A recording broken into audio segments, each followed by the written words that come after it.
May nakita nga pala akong pang giveaway sa customer.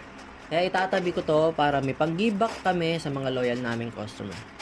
Sa susunod, sa mga loyal viewers naman tayo magpapag-giveaway.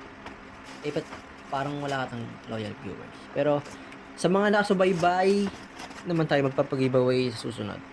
Ito na nga pala yung result ng paglilinis natin. Sana na-inspire kayo at maglinis na rin kayo sa mga kanya-kanya nyong sari-sari store. Ito nga pala yung receiving area at dyan ko ipapalagay yung mga bagong deliver na produkto.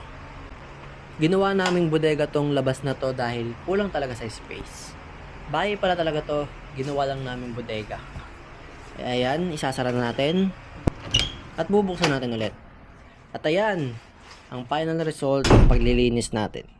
Mas maayos at mas maraming nailagay na produkto sa iisang area.